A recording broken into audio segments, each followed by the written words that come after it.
ဟုတ်တယ်ရှင်ရေကုမ္ပဏီတိုက်ရိုက်ခေါ်ဆိုရမယ် position လေးတွေကတော့ HR assistant 5ဦး marketing staff 3ဦး service staff 3ဦး office staff 3ဦး video editor 3ဦး junior accountant 3ဦးအယောင်ပိုင်း3ဦးနဲ့တန့်ရှင်ရေ50ဦးတို့ကိုကြားမှရွေးခေါ်ယူရမှာပဲဖြစ်ပါရဲ့ရှင်တန့်ရှင်ရေ position အတွက်ကတော့အသက်ကန့်သက်ချက်လေးကအသက်18ကနေပြီးတော့50နှစ်အတွင်းကြားမှရွေး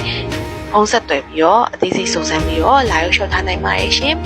ကျန်တဲ့ position များဖြစ်တဲ့ HR assistant, marketing staff, service staff, office staff, video editor, junior accountant အယောင်ပိုင်းတွေအတွက်ကတော့အသက်ကန့်သက်ချက်အဖြစ်အသက်18နှစ်ကနေပြီးတော့35နှစ်အတွင်းကိုလာရောက်လျှောက်ထားနိုင်မှာဖြစ်ပါရဲ့ရှင်။အဲတို့ရုံးပိုင်းဝန်ထမ်းလေးတွေအတွက်ကတော့ကွန်ပျူတာအခြေခံတက်မြောက်ဖို့အတွက်လိုအပ်ပါရဲ့ရှင်။တို့ HR assistant, marketing staff, service staff, office staff နဲ့ video editor, junior account UI ဆိုရင်အယောင်ပိုင်းလေးတွေအတွက်ကတော့အမတို့ကွန်ပျူတာအခြေခံတော့မဖြစ်မနေတက်မြောက်ဖို့အတွက်လိုအပ်ပါရဲ့ရှင်ဆိုတော့အမတို့ရုံးပိုင်းမှာလည်းလုပ်ရရှိမယ်လိုအပ်ရင်လိုအပ်တယ်လို့အပြင်ကိုလည်းလှူရှားသွားလာရတာရှိမယ်ဆိုတော့ position အားလုံးအတွက်ပေါ့နော်ကိုယ်ပိုင်မှတ်ပုံလေးရှိလူလေးတော့ဖြစ်ရပါမယ်ရှင်ကိုယ်ပိုင်မှတ်ပုံလေးမရှိသူဆိုရင်တော့ရုံးကိုအသေးစိတ်ဆက်သွယ်ပြီးတော့စုံစမ်းမေးမြန်းနိုင်ပါတယ် position တိုင်းအတွက်အသက်18နှစ်နဲ့အထက်ရှိပြီးသူတွေလာရောက်ရှောက်ထားနိုင်မှာပဲဖြစ်ပါတယ်အကျဉ်းစာရိတ္တကောင်းမွန်သူအများနဲ့ပူးပေါင်းဆောင်ရွက်နိုင်တဲ့သူတွေလာလျှောက်ပေးလို့ရပါရဲ့ရှင်လုပ်ငန်းအတွေ့အကြုံရှိသူပဲဖြစ်ဖြစ်လုပ်ငန်းအတွေ့အကြုံမရှိသူများပါလေလာရောက်ပြီးတော့ရှောက်ထားနိုင်ပါရဲ့ရှင်အမတို့စီမှာအလုပ်ခေါ်စာအုပ်ပေါ့နော်ရုံးပိုင်း position လေးတွေအတွက်က CV ဖောင်တင်မယ်ဆိုရင်တော့ပေါ်ပြထားရဲ့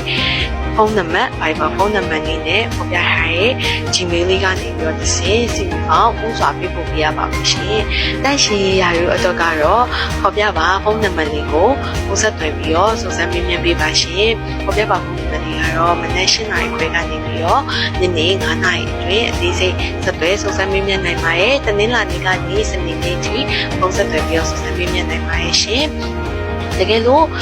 ကုမ္ပဏီတိုင်းရိုက်ခေါ်ဆိုတာဖြစ်တဲ့အတွက်အလုပ်လာရောက်လျှောက်ထားမယ်ဆိုရင်တော့အမတို့ရဲ့ကုမ္ပဏီလိပ်စာလေးကတော့အမှတ်338ကကြီးသူမနာတက်လက်စစ်ချောက်အပိုင်းလေးရက်ကွက်တင်ငန်းကျုံမှုနဲ့တရတော်မှတ်တိုင်မှာသိရှိရပါရှင်အလုပ်လာရောက်မလျှောက်ထားခင်အင်တာဗျူးချိန်လေးတွေကကန့်သက်ထားတာဖြစ်တဲ့အတွက်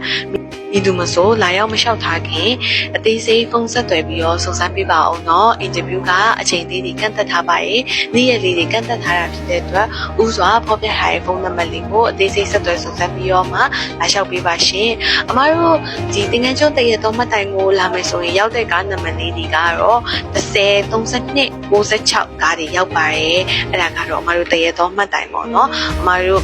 ကုမ္ပဏီနဲ့ဆိုရင်တရတော်မှတ်တိုင်နဲ့2မိနစ်လောက်ပဲလမ်းလျှောက်ရတယ်ပေါ့နော်ဆိုတော့တကယ်လို့တရတော်မှတ်တိုင်တော့မဟုတ်ဘူးဇဝနာမှတ်တိုင်မှာရောက်တဲ့ကားတွေရှိရင်လည်းအိမ်မှာဆင်းပြီးတော့လာလို့ရပါရဲ့ရှင်ဇဝနာမှတ်တိုင်ခါကြတော့ကားတော့ပေါ်တယ်ပေါ့နော်ကားနံပါတ်1 3 18 24 46 68 68 87 84 92မြေ111 ကဘာကျော်ထာဝရကားတွေတော်များများရောက်ပါရဲ့ဇဝနာမှတ်တိုင်ကနေဆိုတော့ခမန်းကြီး9မိနစ်6မိနစ်လောက်တော့လမ်းလျှောက်ရပါရဲ့ရှင်တကယ်လို့လာရောက်လျှောက်ထားလို့သူများအနေနဲ့အမတို့ကုမ္ပဏီကိုဝင်ရောက်လေ့လာခြင်းနဲ့ဆိုရင်တော့အမတို့အခုပို့ချင်တဲ့ Facebook page, TikTok account, YouTube account နဲ့ Telegram account တွေမှာဝင်ရောက်ပြီးတော့လေ့လာကြည့်ရှုနိုင်တဲ့ကဲတော့ဖော်ပြပါဖုန်းနံပါတ်တွေကိုဆက်သွယ်ပြီးတော့လည်းအသေးစိတ်ဆက်သွယ်စုံစမ်းမြင်နိုင်ပါရဲ့အမ position အတိုင်းအတွက်ပေါ့နော် GCGS လေးရောမပြောပြထားတော့ပါဘူးဒီသိချင်နေဆိုရင်တော့အမတို့ကိုဖုန်းဆက်သွယ်ပြီးတော့စုံစမ်းမြင်နိုင်ပါရဲ့ရှင်တကယ်လို့စိတ်ပါဝင်စားတဲ့သူများအနေနဲ့ကတော့Viberဖုန်းနံပါတ်လေးရဲ့